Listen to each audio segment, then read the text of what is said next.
Merci parce que tu es digne, on l'a chanté. Ça a été chanté, Seigneur. Merci parce que tu es digne. Tu es notre sauveur. Et tu es ce sauveur merveilleux, Seigneur. Est-ce qu'on le réalise? Je ne sais pas si on réalise, Seigneur Jésus, à quel point tu es ce sauveur merveilleux. Toi qui as donné tout pour que nous soyons là présents aussi et qu'on puisse goûter ta parole. Amen.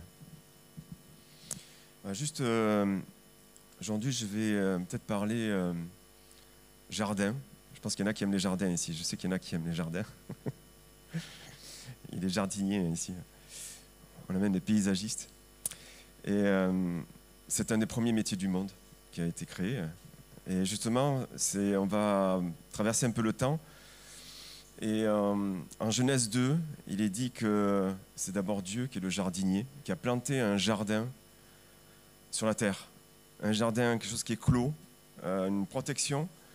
Lorsqu'il a créé l'homme, il avait tout préparé pour qu'il soit heureux dans sa présence. Et dans le centre de ce jardin, il y avait quelque chose qu'il a planté, c'est un arbre, l'arbre de vie. On sait très bien qu'on connaissait l'histoire, que l'homme a raté le rendez-vous avec Dieu. Et voilà où nous en sommes, nous le savons. Le péché règne dans ce monde. Et c'est pour ça que je vais lire le passage en question. On revient dans le présent. Et il y a 2000 ans, ce passage a été écrit par Jacques, qui parle justement des conséquences du fait que l'homme a raté ce rendez-vous il y a très longtemps. Il est dit dans Jacques, ça s'adresse bien sûr dans ce cadre-là à nous croyants, qui croyons en Jésus-Christ. C'est pourquoi rejetant, Jacques 1, verset 21, il est dit, c'est pourquoi, rejetant toute souillure et tout excès de malice, recevez avec douceur la parole qui a été plantée en vous et qui peut sauver vos âmes. Quand on lit ce verset, ça m'a touché. Parce que des fois, on passe sur les versets, mais des fois, Dieu nous parle, Dieu nous impacte. Et il est dit justement, il y a une notion justement de temps ici, de temps. Il y a le passé, le présent, l'avenir. Et dans le présent, Dieu nous demande de rejeter toute souillure et tout excès de malice. Et aussi, en même temps, de recevoir la parole, mais avec douceur. Pourquoi? Parce que dans le passé, cette parole, ce logos, a été implantée dans notre vie. À un moment donné, Dieu a fait une œuvre miraculeuse. Il a planté. Et ça, il n'y a que ce jardinier spécial qui peut le faire. Le jardinier de l'âme. Ce n'est pas la terre, c'est notre cœur, notre âme. Dieu a planté sa parole au sein de notre cœur. Et là, il est dit de la recevoir avec douceur. Et pourquoi? Parce que dans le futur, bientôt, et ça c'est une promesse de Dieu, cette parole qui est en nous, en moi, en chacun de ceux qui ont reçu Jésus dans leur cœur, elle peut sauver nos âmes. Le salut, maintenant. Et on a besoin de ce salut. Alors bien sûr, j'ai cru en Jésus-Christ un temps, mais on a toujours besoin d'être. Le salut, il est permanent. C'est un processus qui se fait tant qu'on est sur la terre, ici, là. Et on le sait très bien. Il suffit de regarder à soi-même. Mais là, on va fixer nos yeux vers Jésus. Je vais détailler. S'il est dit maintenant, de rejeter toute souillure, vous savez, les souillures, conséquences de ce qui s'est passé au début de l'humanité, dans notre vie, on va contacter toutes sortes de souillures qui sont dans ce monde. Ce monde est sale à cause du péché, bien sûr, mais sale, plein de choses que l'on peut voir, c'était dit jeudi, j'ai écouté, tout ce qu'on peut entendre, des choses qui peuvent nous souiller, nous salir, tout ce qu'on peut sentir même. Tous, nous, nos sens, nous vivons dans un monde qui est sale. Et Jésus le l'avait dit à ses disciples. Matthieu 13, il a dit si je ne vous lave les pieds, c'est la marche de notre vie sur la terre. Vous ne pouvez pas avoir de part avec moi. Laissons-nous laver les pieds par Jésus. Et lorsqu'on entend sa parole, lorsqu'on est attentif, elle nous lave de nos souillures. Mais ça prend du temps aussi. Et on a besoin d'être lavé de tout ce qu'on peut contracter. Et si je peux rejeter toutes ces souillures, c'est parce que la parole a été implantée dans mon cœur. C'est parce qu'il y a eu ce miracle. La parole a été implantée. Comment se fait-il? Dans Jacques 1,18, juste avant, il est dit que Dieu nous a régénérés par sa parole, la parole de vérité. La parole de vérité. Jésus était là, le chemin, la vérité, la vie. C'est lui qui a donné sa vie. À la croix, il a tout accompli. Et nous pouvons recevoir sa parole. Et il y a ce miracle qu'il a fait qu'il a implanté sa parole. Il nous a scellés du Saint-Esprit. Il nous a recréés.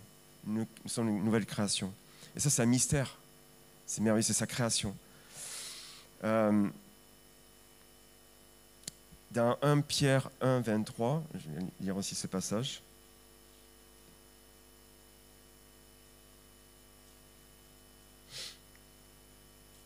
Il est dit, nous avons reçu, je vais lire verset 23, puisque vous avez été régénérés, non par une semence corruptible, mais par une semence incorruptible, par la parole vivante et permanente de Dieu. Sa parole vivante, elle est vivante. Quand il est dit implanté, c'est vraiment quelque chose qui prend racine, qui a été planté par Dieu, qui va prendre racine, qui est vivant, qui va croître. Mais c'est à nous de le recevoir, cette parole, pour qu'elle croisse dans nos cœurs. Et ça, il n'y a que Dieu qui peut faire ça. Il a mis une vie en nous qui est appelée à croître, à grandir. Ce souffle qui est en nous. Autre chose, il est dit de rejeter aussi l'excès de malice. Vous savez, ce monde est tellement rempli de mal de toutes sortes. Même qu'on peut des fois être inconscient. On peut entendre tout ce qu'on peut voir, tout ce qu'on peut penser même en nous-mêmes. Des fois, on peut se surprendre. Peut-être des choses qu'on n'a pas pardonnées. On ne pratique pas le pardon. Ou des choses qu'on n'a pas dit, qu'on aurait dû faire. Plein de choses. Des mauvaises pensées qui sont là. Et en plus, le diable, il va rajouter. On pourrait être harcelé par toute mauvaise pensée, toute mauvaise action ou toute chose. Tout ce mal-là, ça foisonne dans le monde. Mais là aussi, on peut rejeter cette abondance de mal parce que la parole a été implantée en nous. Et c'est une promesse de Dieu. Il a dit, je peux la rejeter, oui, parce que il a accompli parfaitement son œuvre à la croix. On le sait. Je peux même renier mon impiété personnelle. Je peux la renier maintenant. Je peux renier l'impiété. C'est pourquoi? Parce que comme la parole est implantée en moi, la grâce m'enseigne que je peux renier l'impiété. Je peux la mettre de côté. C'est la parole qui me le dit. Elle-même, elle m'enseigne. La grâce m'enseigne. Je ne mérite rien, mais je peux rejeter ça. Et je peux recevoir en même temps sa parole. Il est dit aussi que je peux rejeter, Hébreux chapitre 12, il est dit, je peux même rejeter tout fardeau, tout ce qui peut me peser. Je peux le rejeter, ça aussi. Et le péché qui m'enveloppe si facilement. C'est pas parce qu'il m'enveloppe si facilement que je ne peux pas le rejeter. Je peux le rejeter parce que la parole a été implantée en mon cœur, en moi. Et ça, c'est extraordinaire. On ne se rend pas compte, on peut avoir cette capacité de rejeter. C'est par sa grâce que ça peut se faire. Je ne peux rien faire de moi-même. Mais il me demande de me diriger vers sa personne, vers Jésus-Christ. Et lui va me donner toutes les ressources. Sa parole était implantée. On se souvient de ce qui est la bonne semence. La prière que l'on peut faire, c'est qu'on soit une bonne terre. C'est que mon cœur soit une bonne terre, qui reçoit cette semence de vie et qui la laisse croître ensuite pour grandir, que je puisse grandir en Christ. Et c'est là cette prière que l'on peut faire.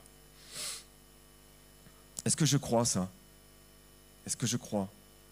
Regardez ce qu'il est dit après. Si je crois par la foi, eh bien, cette parole puissante va agir. Ce sera comme un message particulier qu'on va entendre ici. Si on a reçu ce logos, on connaît peut-être la Bible, mais il faut qu'elle soit comme quelque chose qui est vivant, qui prenne vie dans mon cœur, ce réma spécial. Quand il est dit, tout homme ne vivra pas de pain seulement, mais de toute parole. Cette parole vivante qui peut transformer nos cœurs. C'est ça qu'on croit, c'est pour ça qu'on est là. On va entendre tout à l'heure cette parole vivante. Et il est dit ici dans Jacques 1, verset 21, la dernière partie. Je retourne dans Jacques 1, 21. Regardez ce qu'il est dit. C'est pourquoi, rejetant toute souillure, tout excès avec malice, recevez avec douceur, avec douceur. Et ça, c'est la prière qu'on peut faire, c'est que mon cœur ne résiste pas, qu'on ne s'écoute pas soi-même. On se connaît un peu, mais le mieux, c'est de connaître cette parole, de connaître Jésus-Christ, qui lui me donnait cette douceur aussi, pour mettre de côté ce qui est de moi et ne pas me laisser aimer tout simplement, me laisser aller vers Jésus-Christ, vers sa parole. Recevez avec douceur, c'est important. Je ne résiste pas, j'ai confiance en Dieu par la foi. La parole qui a été plantée en moi et qui peut sauver mon âme. Quand il est dit « elle peut sauver mon âme », ça veut dire qu'elle est puissante pour sauver. Cette parole, lorsque je la reçois, elle est puissante pour me sauver, pour me transformer. Et ce verset est merveilleux. Il y a le passé, le présent et l'avenir.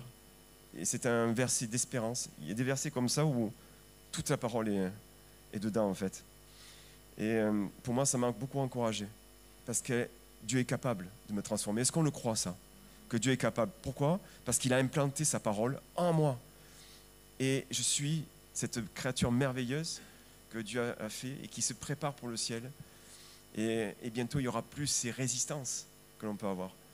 Et voilà, prions de recevoir sa parole avec la douceur nécessaire pour qu'on laisse faire Dieu son travail dans nos cœurs, mon cœur comme le vôtre.